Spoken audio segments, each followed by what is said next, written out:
یہ تقریباً 1150 سال پہلے کا منظر ہے۔ اندلس، جسے آج کی دنیا میں اسپین کہا جاتا ہے، اس کے عظیم شہر قرطبہ میں ایک شخص کے گرد لوگوں کا جمع غفیر لگا ہے۔ بچے، بوڑھے، جوان اور عورتیں سب اس پر ہنس رہے ہیں، کیونکہ یہ شخص ایسا عمل کرنے جا رہا تھا کہ وہ تمام لوگوں کو احمقانہ اور خودکشی کے مترادف لگ رہا تھا۔ وہ شخص لکڑی، ریشم اور پرندوں کے پروں سے ایک آلہ بنا کر خود سے باندھ رہا تھا اور پہاڑ سے چھلانگ لگانے کے لیے تیار ہے۔ لوگ اسے روک بھی رہے ہیں اور اسے اس عمل کے نتائج بھی بتا رہے ہیں، لیکن وہ شخص پہاڑ سے چھلانگ لگا دیتا ہے۔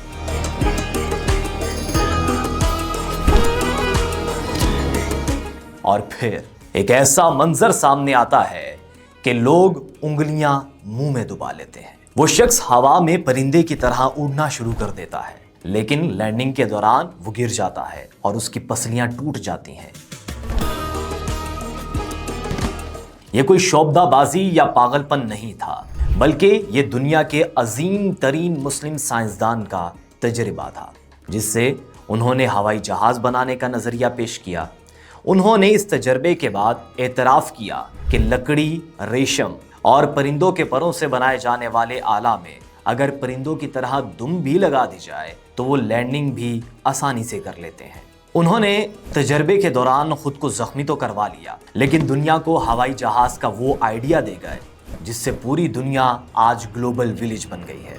فاصلے سمٹ گئے ہیں اور دوریاں چند گھنٹوں میں ختم ہو جاتی ہیں۔ رائٹ برادران سے تقریباً 1000 سال پہلے یہ تجربے کرنے والے سائنسدان کا نام عباس ابن فرناس بن ورداس تھا۔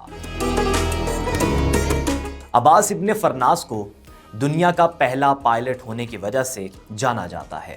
انہوں نے دنیا کا پہلا گلائیڈر تیار کیا، جس نے بعد کے موجودوں کو حتیٰ کہ رائٹ برادران کو بھی پہلا ہوائی جہاز بنانے کی ترغیب دی۔ یہ کامیابی عباس ابن فرناس کی ان کئی سالہ تحقیقات کا نتیجہ تھی جو انہوں نے ایک کتاب کی صورت میں محفوظ کی۔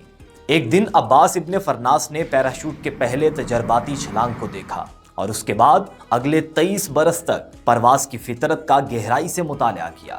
بالآخر 70 برس کی عمر میں انہوں نے ریشم، لکڑی اور پرندوں کے پروں سے بنے ہوئے بازو تیار کیے۔ انہوں نے ایک بلند مقام سے چھلانگ لگائی اور تقریباً 10 منٹ تک ہوا میں تیرتے رہے، جس سے ان کی تحقیق کامیاب ثابت ہوئی۔ تاہم زمین پر اترتے وقت انہیں کمر میں چوٹ بھی آ گئی، مگر انہوں نے اس حادثے کو سیکھنے کا ذریعہ بنایا اور اپنی ایجاد میں بہتری کی تجاویز پیش کی۔ اگرچہ انہوں نے دوبارہ پرواز کا عملی تجربہ نہیں کیا، لیکن وہ اس نتیجے پر پہنچے کہ صرف بازو ہی نہیں بلکہ سمت کو قابو میں رکھنے کے لیے ایک دم یعنی روڈر بھی ضروری ہے۔ ان کی یہ تحقیق جو ایک کتاب میں محفوظ تھی، بعد میں پرواز کے خواہشمند دیگر افراد کے لیے مشعل راہ بنی، جن میں لیونارڈو ڈاونچی بھی شامل ہے۔ عباس ابن فرناس بن ورداس کی پیدائش تقریباً 809 عیسوی میں اندلس کے شہر روندہ میں ہوئی تھی، جو آج کے اسپین کا حصہ ہے۔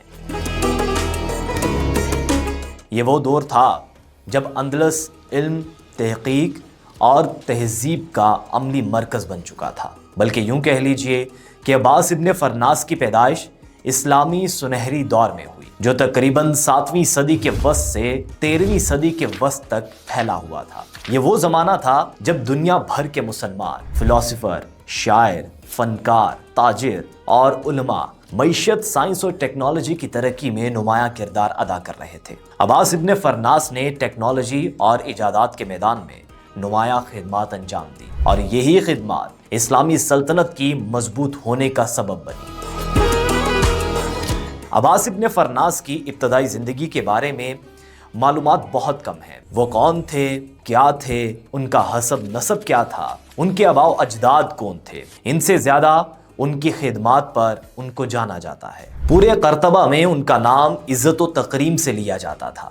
وہ نہ صرف ایک عظیم سائنسدان تھے بلکہ فلسفی، ماہر فلکیات، شاعر، موجد اور تجربہ پسند مفکر بھی تھے۔ عباس ابن فرناس نے آنکھ کھولی تو ارد گرد کتب خانے تھے، علمی مجالس تھیں، فلکیات، ریاضی اور فلسفے پر بحثیں تھیں۔ کرتبہ اس زمانے میں یورپ کا سب سے روشن شہر تھا، جہاں سڑکیں روشن تھیں اور دماغ علم سے منور۔ یہی وہ ماحول تھا جس نے عباس ابن فرناس کو تحقیق اور تجسس میں مبتلا کیا۔ جوں جوں عباس ابن فرناس پروان چڑھتے گئے، انہوں نے فلکیات، ایسٹرونومی، ریاضی، طبیعیات اور کیمیا میں مہارت حاصل کرنا شروع کر دی۔ انہوں نے ستاروں کی حرکات کا مشاہدہ کیا اور ایک ایسا کمرہ تیار کیا جس میں آسمان، بادل، بجلی اور ستاروں کی مصنوعی نقل موجود تھی۔ یہ دراصل دنیا کا ابتدائی پلانیٹیریم تھا۔ عباس ابن فرناس یورپ میں شیشہ بنانے کے فن کو سائنسی بنیادوں پر متعارف کروانے والے پہلے شخص سمجھے جاتے ہیں۔ انہوں نے ریت سے شفاف شیشہ بنانے کا طریقہ بھی ایجاد کیا اور لینزز پر تحقیق کی، جس نے بعد میں آنکھوں کے چشموں اور سائنسی آلات کی راہ ہموار کی۔ انہوں نے پانی سے چلنے والی گھڑی اور وقت ناپنے کے دیگر آلات بھی بنائے۔ لیکن عباس ابن فرناس کا سب سے بڑا کارنامہ وہ جرأت مندانہ تجربہ تھا جس نے دنیا کا دھارا بدل کر رکھ دیا، جس نے ہمیشہ کے لیے انہیں تاریخ میں امر کر دیا۔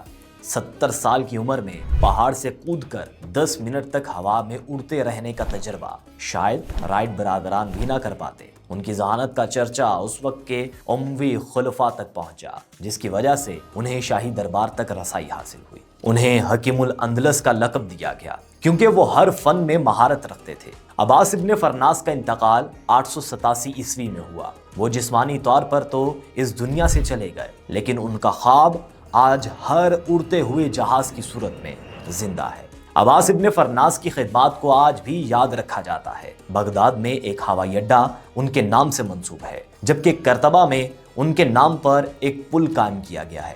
ناسا نے ان کی خدمات کے اعتراف میں چاند کے ایک گڑھے کا نام ابن فرناس رکھا ہے۔ لیبیا اور دبئی میں ان کے نام سے یادگاری ڈاک ٹکٹ جاری کیے گئے، اور آج کا جدید ایویشن شعبہ ان کے مرہون منت ہے۔ آج عباس ابن فرناس نہیں ہے، لیکن ان کا نام آج بھی آسمان کی بلندیوں کی طرح بلند ہے۔ آج ناسا ہو یا بغداد کا ایئرپورٹ، دنیا ان کے نام کو عزت سے پکارتی ہے۔ عباس ابن فرناس ہمیں یہ پیغام دیتے ہیں کہ سائنسی ترقی کے لیے صرف عقل نہیں بلکہ اٹل یقین اور ہمت کی بھی ضرورت ہوتی ہے۔ اسلامی سنہری دور 13ویں صدی میں چنگیز خان کی بربریت کے ہاتھوں ختم تو ہو گیا، لیکن دنیا آج بھی اس سے بہرہ ور ہو رہی ہے۔